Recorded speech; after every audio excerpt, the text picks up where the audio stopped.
Yesterday we have learned about the light, importance of light and properties of light and about the reflection. Today we are going to discuss about the laws of reflection of light.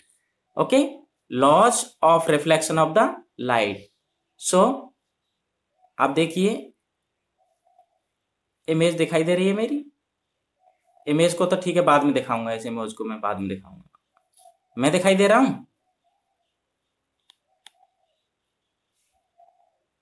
दिखाई दे रहा हूं ना ठीक से? तो सब first of all we are coming to the point that is law of reflection. तो law of reflection of light क्या होता है? इसके लिए हम there are two laws of reflection, दो लॉज पढ़ेंगे हम। तो कौन कौन से लॉज पढ़ेंगे? पहला लॉज ये कहता है रिफ्लेक्शन का कि the angle of incidence is equal to the angle of reflection. क्या कहता है? The angle of incidence is equal to the angle of reflection. Very simple, बहुत ही सिंपल है। पहला लॉ तो ये कहता है कि जो इंसिडेंट रे का जो एंगल होता है वो किसके इक्वल होता है? रिफ्लेक्शन के एंगल के इक्वल होता है। और कल भी हमने ये बात बताई थी आपको, रिफ्लेक्शन जब बताया था कि दोनों का जो एंगल होता है वो इक्वल रहेगा। तो फर्स्ट लॉ तो ये है, बहुत ही सिंपल है। और सेकेंड लॉ ये कहता है कि द इंसिडेंट रेज, पहली कौन सी? The incident rays the normal to the mirror at the point of incident and the reflected rays all lies in the same plane। कल भी बताया था कि ये एक ही मिरर, जैसे ये मिरर है, प्लेन मिरर है, प्लेन मिरर पे जैसे इस तरह से अगर लाइट की रेज आएंगी, या फिर इससे देख लीजिए, ये देखिए, ये मान के चलिए ये इस तरह से, मान लो लाइट की रेज इस तरह से आई थी, रेज आई थी इस तरह से, ये देखिए इस तरह से रेज आई यहां से ये, और ये इस तरह से रेज बाहर निकल के चली गई। तो ये मान के चलिए ये क्या है? नॉर्मल। तो नॉर्मल से दोनों रेज कैसी होंगी? इक्वल होंगी, यानी कि incident angle of incidence and angle of reflection both are equal. ये तो फर्स्ट लॉ कहता है। और अदर लॉ में क्या कह रहा है? दूसरा लॉ ये कह रहा है कि मान के चलिए प्लेन मिरर है, ये देखिए, अब देखिए, अब इस पे जो आई है एक रे, ये इंसिडेंट रेज आई है और ये रिफ्लेक्टेड रेज थी और ये नॉर्मल था।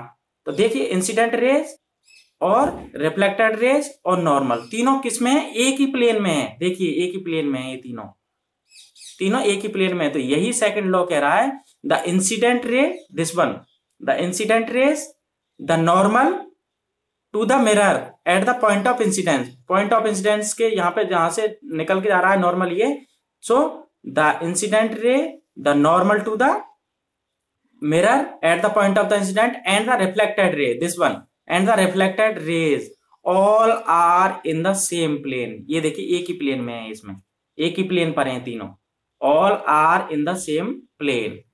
ओके, तो समझ में आ गया राही? ओके, तो ये इस तरह से बनेगा। आप ये मान के चलिए कि ये कोई रेज थी, ये देखिए ये इस तरह से कोई रेज आ रही थी नॉर्मल पे, ये कोई मिरर था, मिरर पे ऐसे, मिरर पे ये इस तरह से, ये देखिए मिरर पे ये इंसिडेंट रे आई और ये रिफ्लेक्टेड रे निकल गई, और ये प्लेन मिरर था, और ये जो था इंसिडेंट रे से जो पॉइंट ऑफ इंसिडेंट था वहां से ये नॉर्मल की प्लेन बना रहा है, नॉर्मल बना रहा है। तो नॉर्मल से देखिए इंसिडेंट रेज का एंगल और रिफ्लेक्टेड रेज का एंगल दोनों बराबर होंगे। ये तो फर्स्ट लॉ कहता है ये।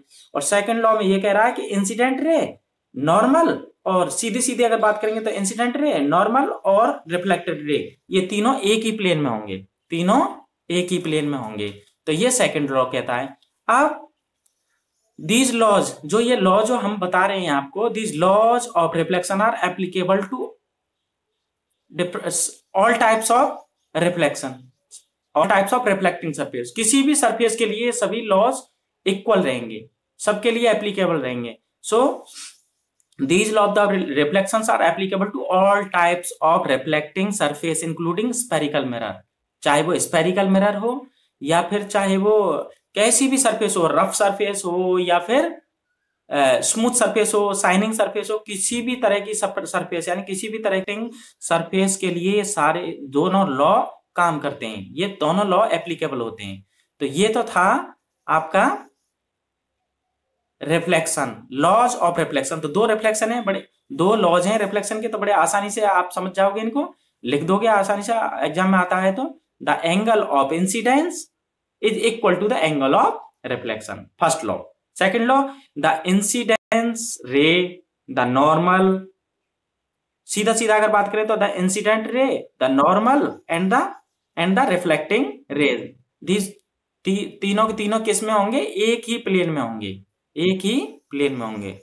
सो ये लॉज ऑफ रिफ्लेक्शन है। Now coming to the next point, that is the types of reflection. Now we are coming to the types of reflection. तो टाइप्स ऑफ रिफ्लेक्शन पढ़ने वाले हैं। तो टाइप्स ऑफ रिफ्लेक्शन में सबसे पहले देखेंगे कि लाइट्स जो होती है वो कैसी जाती है, या तो डिफ्यूज हो जाती है कहीं पर जाकर के, जो लाइट होती है या तो कहीं पर जाके डिफ्यूज हो जाएगी या फिर रेगुलर रिफ्लेक्शन होगा उसका, दो ही चीजें होंगी उसमें। लाइट का या तो रेगुलर रिफ्लेक्शन होगा या फिर वो लाइट कहीं पे जाके सरफेस पे जाके डिफ्यूज हो जाएगी। ओके, अब ये चीजें हम बताएंगे कि डिफ्यूज कहां पे होगी और रेगुलर रिफ्लेक्शन कहां पे होगा। ओके, तो इसका मतलब है कि जो रिफ्लेक्शन है वो दो टाइप से होंगे। There are two types of reflection, first one is the regular reflection and second one is the diffuse reflection. कल भी हमने थोड़ा सा बात की थी इसमें। अब रेगुलर रिफ्लेक्शन कहां पे होगा, जहां पे सरफेस जो है वो स्मूथ होगी या शाइनी होगी, वहां पे तो रेगुलर रिफ्लेक्शन होगा।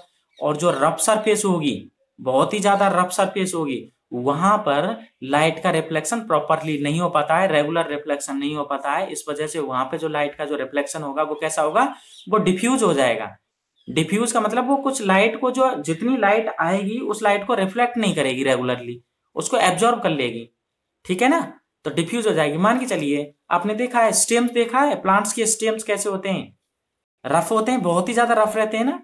अच्छा, नीम के पेड़ को देखिए, नीम के पेड़ पे जो ऊपर की जो बार्क होती है वो कितनी रफ होती है।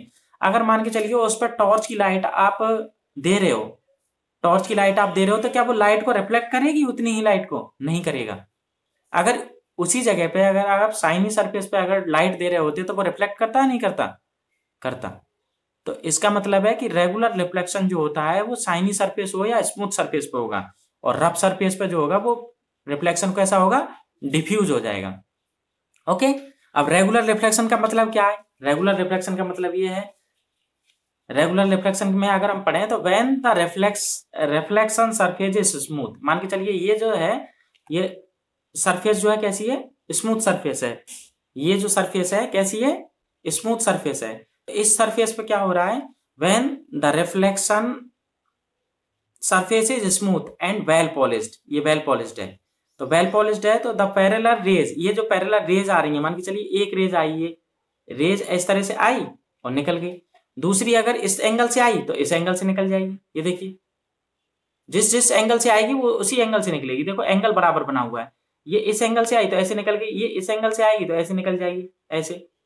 और भी कोई रेज अगर आएगी तो जिस एंगल से आएगी उसी एंगल से निकल जाएगी। तो ये तो हुआ regular reflection. So what we can say that the regular reflection when the reflection surface is smooth, जब रिफ्लेक्शन की जो सरफेस होती है वो स्मूथ होती है एंड वेल पॉलिश्ड होती है, the parallel rays falling on it are reflected parallel to another one, the reflected light goes into the one particular direction and or also parallel to the each other। यानी सभी जितनी भी light इस तरह से आएंगी, रेज आएंगी, वो पैरेलल, वो उसी डायरेक्शन में, जिस एंगल से आएंगी उस एंगल से सारी लाइट की रेज जो है निकल जाएंगी उस पॉलिश सरफेस से। ये आई सारी बता दी थी मैंने, ये पॉलिश सरफेस थी, इस एंगल से आई तो ऐसे निकल गई, अगर ये इस एंगल से आती तो ये ऐसे निकल जाती। तो देखिए जितनी भी लाइट जिस एंगल से आएंगी वो उसी एंगल से निकल जाती हैं। तो ये तो हुआ regular reflection.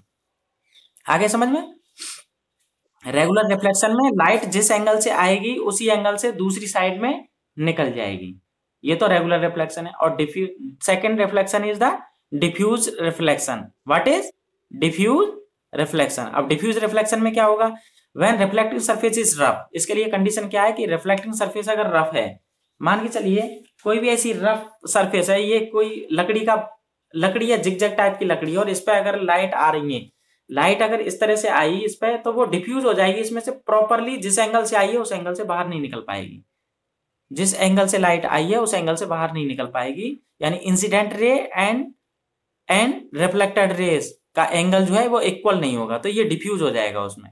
So what we can say that when the reflecting surface is rough, the parallel rays falling on it are reflected in different direction. कौन सी डायरेक्शन में जाएंगे वो?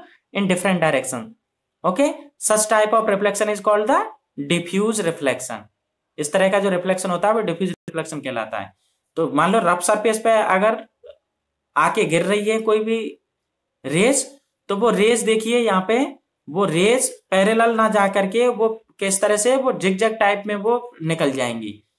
जिगजैग में तो नहीं, लाइट की रे हमेशा कैसे जाती कैसे है, रेज हमेशा स्ट्रेट लाइन में ही ट्रेवल करेगी, बट जो एंगल जो बनता है, मान के चलिए ये एंगल ऐसे होना चाहिए था, ये एंगल ऐसे होना चाहिए था, जैसे इस तरह से है, तो ये लाइट अगर ऐसे आती तो ये इस तरह से जाती, इस तरह से, बट ऐसे ना जाकर के वो एंगल चेंज कर देगी, या तो ऐसे हो जाएगी या ऐसे हो जाएगी, वो एंगल बराबर का नहीं रह पाएगा। नॉर्मल से, किससे? नॉर्मल से, नॉर्मल से जो एंगल होगा वो बराबर नहीं होगा। मान के चलिए ये तो आ रही है 60 डिग्री के एंगल पे, और हो सकता है वो 60 के ना होकर के 30 डिग्री के एंगल पे ही निकले, तो ये एंगल चेंज हो जाएगा, इसलिए इसको कहते हैं diffuse reflection. Now the next point is we are going to discuss about the formation of image. Formation of image भाई, ये प्लेन मिरर। अब प्लेन मिरर के द्वारा किस तरह से इमेज का फॉर्मेशन होता है, तो आपको मेरे डायग्राम इसमें दिखा देता हूं मैं आपको, मेरे वाले जो इमेज में, इस जो इमेज दिखा रहा हूं मैं, इस इमेज में देखेंगे आप, जस्ट सी, इमेज को देखेंगे क्लियरली कि इस इमेज में क्या हो रहा है, इसमें आपको समझ में आएगा। देखो इसमें हम आपको बता रहे हैं the light rays from the object spread out हो क्या रही हैं। ऊपर आप देख रहे हो एक प्लेन मिरर देख रहे हो, मिडिल में जब आपको जो दिखाई दे रहा है वो प्लेन मिरर है। प्लेन मिरर क्यों? अब इसका जो शाइनी सरफेस है वो किस साइड में है? अपर साइड में, जिस साइड में ऑब्जेक्ट है उस साइड में है ये, क्योंकि नीचे की साइड में क्या की हुई है, देखो जब मिरर को क्या बनाया गया है, पॉलिश किया हुआ है, मिरर को यहाँ पे पॉलिश किया हुआ है, तो मिरर को पॉलिश किया हुआ है, तो ऊपर की जो अपर सरफेस है इसकी वही शाइनी है, तो ऊपर की डी, एक ऑब्जेक्ट है ऊपर ओ, ऑब्जेक्ट ओ है, ऑब्जेक्ट ओ जिसकी डिस्टेंस मिरर से कितनी है, डी है, ऑब्जेक्ट ओ की मिरर से डिस्टेंस है डी। अब जब भी उसमें से लाइट रेज आती हैं तो वो फॉल करती हैं, किस पे हिट करती हैं, मिरर पर आकर गिरती हैं, और मिरर पे जो आके गिर रही हैं आपको लाइट की रेज दिखाई दे रही हैं। अब वो रेज जिस एंगल से आई हैं वो नॉर्मल के उसी इक्वल एंगल से वो बाहर निकल जाती हैं, रिफ्लेक्ट कर देता है उसको। तो देखिए 3 रेज आके गिर रही हैं और तीनों की तीनों क्या क्या हो रही हैं, यहाँ पे रिफ्लेक्ट हो रही हैं, दिखाई दे रही हैं आपको। हाँ देखिए तीनों की तीनों रेज जो आके गिर रही हैं मिरर पे, वो तीनों की तीनों वहां से रिफ्लेक्ट कर दी जा रही हैं। बट आप देखेंगे कि जो डॉट डॉट डॉट से वो जो मिरर के पीछे की साइड में, बैक साइड में, मिरर के बैक साइड में जाके के वहां पे पॉइंट बना रही हैं, वो एक्चुअली में मिरर की जो ऑब्जेक्ट की जो इमेज होगी वो आई जगह पे, जहां पे आई है, जहां पे इमेज लिखा हुआ है, इमेज को हमने आई, कैपिटल आई से रिप्रेजेंट किया गया है, तो आई जहां पे लिखा हुआ है वहां पे मिरर की इमेज बनेगी। But this image is not actual image, this is virtual image. ये जो इमेज जो बनेगी वर्चुअल इमेज बनेगी, ना कि रियल इमेज। रियल इमेज हमेशा वो होती है जो पर्दे पर यानी कि स्क्रीन पर बनती है, और वर्चुअल इमेज वो होती है जो स्क्रीन पर ना बन करके हमें उसका आभास होता है कि हाँ ये इमेज वहां पे बन रही है, एक्चुअल में वो बन रही नहीं होती है। तो ऑब्जेक्ट मिरर के सामने जब आप खड़े होते हो तो जितनी दूरी पर आप खड़े होते हो आपकी इमेज भी उतनी ही दूरी पर दिखाई देती है कि हाँ हम मिरर से उतना दूर खड़े हैं। तो ये जो इमेज जो बनती है मिरर में वो कैसी होती है, वर्चुअल इमेज होती है, ना कि रियल इमेज नहीं होती है। आगे चल के हम आपको बताएंगे कि वर्चुअल इमेज क्या होती है और रियल इमेज क्या होती है। देखिए आपको बताएंगे वर्चुअल इमेज क्या होती है और रियल इमेज क्या होती है, आगे चल के बताएंगे। तो हम क्या कह सकते हैं, in the formation of the image by plane mirror हम क्या कह सकते हैं कि the light rays from the object, जो लाइट रेज आ रही थी ऑब्जेक्ट से वो फॉल करती हैं, स्प्रेड आउट होती हैं।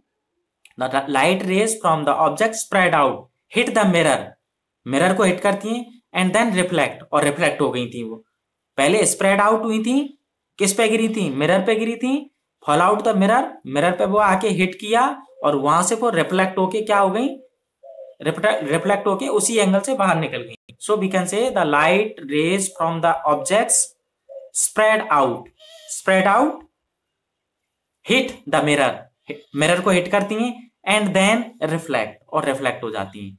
This seems to have come from a point behind the mirror. कहां पे मिली हुई दिखाई देती है? मिरर के पीछे जो पॉइंट था आई, मैंने अभी आपको बताया था, आई पॉइंट पर इमेज जहां पे बन रही थी वहां पे मिली हुई, ऐसी लग रही थी कि वो वहां पे जाकर के मिल रही हैं, बट एक्चुअल में वो मिल नहीं रही होती हैं। ओके, वो हमें लगता है कि वहां पे जाके मिल रही हैं, वो डॉट डॉट डॉट डॉट में इसलिए दिखाया गया था। Time is going to running out. Okay, अभी थोड़ी देर और है टाइम, अभी हम समझ लेते हैं होता क्या है। तो this type of image is called, किस तरह डिनोट, जो इमेज जो है वो रिप्रेजेंट की गई थी हमें आई से, और इस तरह की जो इमेज जो बनती है जो स्क्रीन पर नहीं उतारी जा सकती, ऐसी इमेज जो स्क्रीन पर नहीं बनती है, स्क्रीन पर नहीं उतारा जा सकता, उन इमेजेस को कहते हैं हम वर्चुअल इमेज। वर्चुअल इमेज, तो प्लेन मिरर से जो इमेज बनेगी, आप देखो कभी आपने महसूस किया होगा कि सामने जो मैं बैठा हूं, ये जो मैं बैठा हूं इसके सामने, मेरे मोबाइल के सामने, तो मेरी इमेज मुझे दिख रही है। मैं जितना पीछे जाऊंगा मेरी इमेज उतनी छोटी होती चली जाएगी, और जितना आगे आऊंगा मेरी इमेज देखो बढ़ती जा रही है। तो हमें क्या हो रहा है, एक्चुअल में ये स्क्रीन पर नहीं बन रही है, ये जो मेरे यहां से जो लाइट की रेज आ रही है, रेज आकर के किस सरफेस पे टकरा रही है, कैमरे की सरफेस पे। कैमरे की सरफेस पर टकराने के बाद में वो उस रेज को रिफ्लेक्ट कर रही है, वो वहां से सरफेस से रेज रिफ्लेक्ट हो रही है, और मेरी कहां पे जा रही है, आंखों की रेटिना पे जाकर इमेज बना रही है। ओके, जो इमेज बन रही है, तो लेकिन हमें जो इमेज में पीछे हटता जा रहा हूं तो इमेज उतनी ही छोटी होती जा रही है, आगे आता जा रहा हूं तो इमेज उतनी ही आगे आती जा रही है। तो ये तो एक कैमरा था। अगर आप मिरर के सामने भी खड़े हों तो मिरर से पीछे हटते जाएंगे तो आपको लगेगा कि हम छोटे होते जा रहे हैं, और मिरर के जैसे जैसे आगे आते जाएंगे तो आपको लगेगा कि हम बड़े होते जा रहे हैं। क्या होता है, वो यही होता है कि जो मिरर में जो इमेज बनती है वो कैसी बनती है, वर्चुअल इमेज होती है, ना कि वो रियल इमेज। तो हमें जब भी पीछे हटते हैं, पीछे चले जाते हैं तो छोटी होती जाती है, आगे आते जाते हैं तो हमें बड़ी होती चली जाती है। तो जो रिफ्लेक्शन का जो एंगल बनेगा वो हमें पर्दे के पीछे, जो मिरर के पीछे की पॉइंट में दिखाई, वो पॉइंट अगर उनकी इमेजेस को मिला के देखें, देखिए यहाँ पे अगर ऐसा करके देखें तो हमें देख आभास होगा, हमें ऐसा लगेगा कि यार पीछे मिलनी चाहिए ये रिफ्लेक्शन, जो रेज जो रिफ्लेक्ट हो रही है वो अगर उनको डॉट डॉट डॉट से मिलाएं तो वो देखो आई पे जाके मिल रही है। अब ये तो मिरर के पीछे का पार्ट है, मिरर के पीछे का पार्ट है, तो ऐसा नहीं हो सकता। तो इसलिए जो मिरर के पीछे, या कोई भी मिरर हो या फिर लेंस हो, उसके अगर पीछे बन रही है इमेज, तो वो इमेज कैसी होगी, वर्चुअल इमेज होगी, ना कि रियल इमेज होगी। Okay, so what we can say now, the rays from an object hit the mirror after reflection, they appear to meet at eye, और image is at the eye, यानी आई पे जो image जो बन रही है उस पे हमें दिखाई देगी वो इमेज। तो image form behind the mirror, image कैसी बनेगी, पर्दे के, यानी कि जो स्क्रीन, जो हमारा जो मिरर है उसके पीछे बनती हुई दिखाई देगी। हमें जो इमेज जो दिखाई देगी वो उसके मिरर के पीछे बनती हुई दिखाई देगी। और दूसरी बात इसमें क्या होगी, इंपॉर्टेंट पॉइंट्स इसमें क्या होगा कि जो डिस्टेंस होगा, जो distance of object from mirror से जो ऑब्जेक्ट का जो डिस्टेंस होगा वो इक्वल होगा इमेज के डिस्टेंस से, बिल्कुल एग्जैक्ट बनेगी। जितने पीछे हम खड़े होंगे उतने ही पीछे इमेज भी बनेगी, और जितने आगे हम आएंगे उतने ही आगे इमेज भी आती चली जाएगी। तो what we can say, the distance of objects from the mirror is equal to the distance of image from the mirror. दोनों बराबर इक्वल डिस्टेंस पे दिखाई देंगे आपको। जो ऑब्जेक्ट होगा वो, ये मान के चलिए ये तो है, ये जो है ऑब्जेक्ट है, और ये क्या है, मिरर है, और इमेज हमें यहीं पे दिखाई देगी, इतनी पीछे दिखाई देगी। तो इसका मतलब है कि जितनी दूरी पर ऑब्जेक्ट है उतनी दूरी पर हमें इमेज बनती हुई दिखाई देगी। अंडरस्टैंड? तो दोनों की जो डिस्टेंस होगी भी इक्वल होगी। अब now we are coming to the next point, that is lateral inversion. Lateral inversion क्या होता है, आप पता है, लेटरल साइड, ये साइड अगर हमें मिरर में देखेंगे तो हमारी राइट साइड हमें लेफ्ट साइड की तरफ दिखाई देगी और लेफ्ट साइड राइट की तरफ दिखाई देगी। This is called lateral inversion.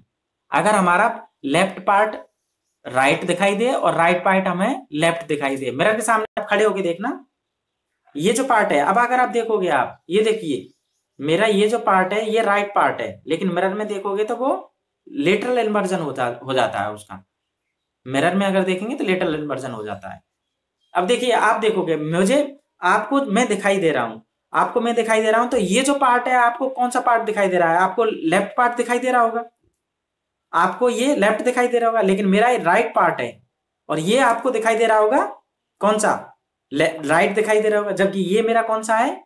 Left है। ये मेरा लेफ्ट है। मेरा हार्ट जो है अगर देखेंगे, ये राइट पार्ट है और ये लेफ्ट पार्ट है, तो मेरा हार्ट यहाँ पे सिचुएटेड है थोड़ा सा लेफ्ट की तरफ, लेकिन आपको दिखाई दे रहा होगा ये कि राइट की तरफ दिखा रहे हैं सर। तो ये क्या है? यही लेटरल इन्वर्जन कहलाता है। ओके, समझ में आ गया? लेटरल इन्वर्जन यानी कि हमारा, जब हम मिरर में देखते हैं, प्लेन मिरर में जब हम देखते हैं, तो हमारा जो लेफ्ट पार्ट होता है वो राइट दिखाई देता है और राइट पार्ट हमें लेफ्ट दिखाई देता है। This is called the lateral inversion. So what we can say that lateral inversion means the apparent reversal of the mirror image. What? Apparent reversal of the mirror image is left and right when compared with the object. यानी कि left part right दिखाई दे और right part left दिखाई दे, यही कहलाता है lateral inversion. सो हम कह सकते हैं कि lateral inversion means the apparent reversal of the mirror image as left and right when compared with the object. Okay, in other words, दूसरे शब्दों में हम क्या कह सकते हैं? When the object is placed in front of the plane mirror, जब कोई ऑब्जेक्ट प्लेन मिरर के जस्ट सामने रखा गया है तो होगा क्या? Sides are reversed. जब किसी प्लेन मिरर के सामने किसी ऑब्जेक्ट को प्लेस किया जाता है तो जो उसकी साइड जो है क्या हो जाती है? रिवर्स हो जाती है। So sides are reverse. Right become left and left become right. Right become left and left become right. Okay. This reversal is called inversion, lateral inversion. ये reversal जो है यही कहलाता है lateral inversion. अब इसका यूज क्या है? आपने देखा है, इसका बहुत बड़ा यूज है। एम्बुलेंस में आप उल्टे क्यों लिखा जाता है? रिवर्स करके क्यों लिखा जाता है? जिससे कि जब मिरर में वो दिखाई दे, मिरर में जो व्यू दिखाई दे तो एम्बुलेंस अच्छे से पढ़ा जा सके, इसलिए एम्बुलेंस पे लेफ्ट को राइट और राइट को लेफ्ट लिखते हैं।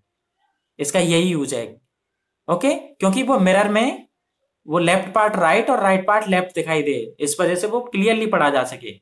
अगर एम्बुलेंस को हम सीधा ही लिखेंगे तो हम जो आगे जो कोई भी व्हीकल जा रहा है तो उसको पता नहीं चल पाएगा कि कौन क्या आ रहा है, तो वो क्लियरली पढ़ने के लिए उस पर एम्बुलेंस दिखाई देता है कि एम्बुलेंस है, इसलिए इसका यूज होता है, एम्बुलेंस में होता है। यही लेटरल इन्वर्जन कहलाता है, इसका यूज है। ठीक है, मिरर में कैसे दिखाई देगा? वो राइट पार्ट लेफ्ट और लेफ्ट पार्ट राइट दिखाई देगा। समझ में आ गया? Now coming to the next छोटी छोटी सी कुछ चीजें, कुछ टर्म्स और आएंगी, जैसे ऑब्जेक्ट किसे कहते हैं, इमेज किसे कहते हैं, इमेज कितने टाइप्स की होती है, ये भी थोड़ा सा आएगा। ऑब्जेक्ट किसको कहेंगे? Object is nothing but the something from which light rays start is called object. Light rays जो क्या करती हैं? स्टार्ट, जहां से लाइट रेज निकलना स्टार्ट होती है वो ऑब्जेक्ट कहलाता है। तो हम कह सकते हैं something from which light rays start is called object. Object उसी को कहेंगे जहां से लाइट रेज जो है आना शुरू करेंगी। So something from which light rays start is called object. और वो जो लाइट रेज होती हैं वो या तो सेल्फ हो सकती हैं, रिफ्लेक्टेड हो सकती हैं, दो तरीके की हो सकती हैं। So what we can say that light rays may be the self और रिफ्लेक्टेड रेज। या तो सेल्फ रेज होंगी वो उसमें से निकलने वाली, जैसे टॉर्च में से खुद में से निकलेंगी, और या तो किसी से टकरा के आएंगी ऑब्जेक्ट से, या फिर वो खुद की होंगी। तो दो टाइप्स की हो सकती हैं। The light rays may be the self और रिफ्लेक्टेड रेज, या रिफ्लेक्टेड होंगी। ओके, और वो कैसी होंगी? अगर लुमिनस ऑब्जेक्ट होगा तो वो उसमें से खुद में से निकलेंगी, और नॉन लुमिनस ऑब्जेक्ट होगा तो वो रिफ्लेक्ट होके आएंगी। ये हमने पहले बता ही दिया था आपको। अगर लुमिनस ऑब्जेक्ट होगा तो वो खुद ही जनरेट करेगा लाइट को, खुद ही इमिट करेगा, और नॉन लुमिनस ऑब्जेक्ट होगा तो वो लाइट को इमिट नहीं करके वो दूसरे की लाइट को रिफ्लेक्ट करके आएंगी वो लाइट। अब इमेज कैसी होती है? Image can be two types. First one is the real image, second one the virtual image. Real image कौन सी होती है? A real image occurs where rays converge, जहां पे रेज कन्वर्ज ऑन स्क्रीन, वो स्क्रीन पर प्रोजेक्ट की जा सकती हैं। रियल इमेज हमेशा स्क्रीन पर प्रोजेक्ट की जा सकती है। और वर्चुअल इमेज में क्या होता है, virtual image occurs where rays only appear to converge. Appear, actual में मिल नहीं रही हैं, अपीयर हो रही हैं, हमें ऐसा लग रहा है कि वो मिल रही हैं, अपीयर हो रही हैं, हमें ऐसी मिलती हुई, हमें ऐसा आभास होता है कि मिल रही हैं, but they are not actually meet. Okay, so virtual image where rays only appear to converge. For example, light rays appear to meet at image. Light rays हमें लगती है कि वो वहां पे जाके मिल रही हैं, but they can not be projected on screen, but वो उनको स्क्रीन पर नहीं प्रोजेक्ट किया जा सकता। अब आप देखिए, हमारी जो इमेज जो बन रही होती है मिरर में, प्लेन मिरर में हम खड़े होकर देख रहे होते हैं, उस इमेज को कभी भी स्क्रीन पर प्रोजेक्ट नहीं किया जा सकता। वो स्क्रीन पर नहीं बन रही है, वो इसको स्क्रीन पर नहीं प्रोजेक्ट किया जा सकता, इसलिए वो कैसी इमेज है, वो वर्चुअल इमेज है। अब हम आते हैं next, properties of image form by a plane mirror. Plane mirror से जो इमेज जो बनती है उसकी क्या क्या प्रॉपर्टीज होती हैं। तो देखिए, प्रॉपर्टीज आपको समझा दी गई हैं, लेकिन अब उसको पॉइंट में हम देख लेते हैं। पहली पॉइंट्स क्या होगा इसका, क्या इमेज इज वर्चुअल। जो प्लेन मिरर से जो इमेज बनेगी वो वर्चुअल होगी। So we can say that image is virtual and can not be projected on screen, can not be projected on screen. तो फर्स्ट पॉइंट तो ये होगा इसका कि इमेज इज वर्चुअल, ये वर्चुअल इमेज होगी और स्क्रीन पर प्रोजेक्ट नहीं की जा सकती। सेकेंड पॉइंट इसका ये होगा, इमेज इज इरेक्ट। इरेक्ट मतलब सीधी होगी। अगर हम सीधे खड़े हैं तो प्लेन मिरर में हम सीधे ही हम दिखाई देंगे, तो इमेज इज इरेक्ट, इरेक्ट होगी, सीधी होगी। नेक्स्ट क्या होगी उसकी, नेक्स्ट क्या होगी प्रॉपर्टी उसकी, क्या image is of the same size as the object. जो जितना बड़ा ऑब्जेक्ट होगा उतनी ही बड़ा इमेज दिखाई देगी। तो image is of the same size of the object, image is of the same size of the object, object के बराबर ही इमेज बनेगी। और नेक्स्ट प्रॉपर्टी उसकी क्या होगी, लेटरली इन्वर्टेड, यानी कि लेटरल इन्वर्जन हो जाता है उसका, लेफ्ट पार्ट राइट दिखाई देता है और राइट पार्ट लेफ्ट पार्ट दिखाई देता है। सो लेटरली इन्वर्टेड होती है वो इमेज, लेटरली इन्वर्टेड। और दूसरा नेक्स्ट पॉइंट क्या होगा, distance of image and object from the plane is same. और in other way we can say that distance of image is equal to the distance of objects। Object की और image की दोनों की distance जो है बराबर दूरी पर ही बनेगी। अब इसका यूज क्या है, यूज और देख लेते हैं हम कि प्लेन मिरर का यूज क्या है, फिर हम अपनी जो बात वहां पे हम फिनिश कर देंगे। इसको और समझ लेते हैं, यूज ऑफ प्लेन मिरर। अब प्लेन मिरर कहाँ यूज आता है, टू सी अवर सेल्फ, हमारा फेस देखने में काम आता है, टू सी आवर सेल्फ। हम क्या काम में लेते हैं प्लेन मिरर को, हम अपने आप को खुद को देखने के काम में लेते हैं, तो to see our self. Next point क्या होगा, टू मेक सम इंस्ट्रूमेंट, कुछ इंस्ट्रूमेंट बनाने के भी काम आता है प्लेन मिरर। जैसे आपने 6th क्लास में पेरिस्कोप बनाया होगा प्लेन मिरर की सहायता से, पेरिस्कोप, प्लेन मिरर की हेल्प लेकर के पेरिस्कोप बनाया होगा, तो पेरिस्कोप और अदर इंस्ट्रूमेंट बनाने में काम आता है। और क्या काम आता है, होटल्स में, शॉप्स में, डेकोरेशन के लिए काम आता है। तो हर जगह इसको काम में ले सकते हैं, डेकोरेशन में काम आ सकता है, शॉप्स में काम आ सकता है, घरों में काम आता है, होटल्स में काम आता है, फेस देखने के लिए काम आता है, पेरिस्कोप बनाने के लिए काम आता है, और हम खुद को देखने के लिए ये काम आता है। तो ये तो कुछ पॉइंट थे जो प्लेन मिरर को क्या करते हैं, इसकी प्रॉपर्टी को बता रहे थे, प्लेन मिरर की प्रॉपर्टी को शो कर रहे थे कि ये प्रॉपर्टी है प्लेन मिरर की। तो आज हमने क्या क्या सीखा, सबसे पहले हमने सीखा कि रिफ्लेक्शन का लॉज क्या है, लॉज ऑफ रिफ्लेक्शन हमने सीखे थे। तो 2 लॉज है हमने सीख लिए थे, हमको मालूम चल गया 2 लॉज हैं, सिंपल से लॉज हैं। फर्स्ट लॉ तो क्या कहता है कि angle of incident is equal to the angle of reflection. और दूसरे हमने ये सीखा था कि incident rays, normal and reflected ray, this all are in same plane, तीनों के तीनों एक ही प्लेन में है।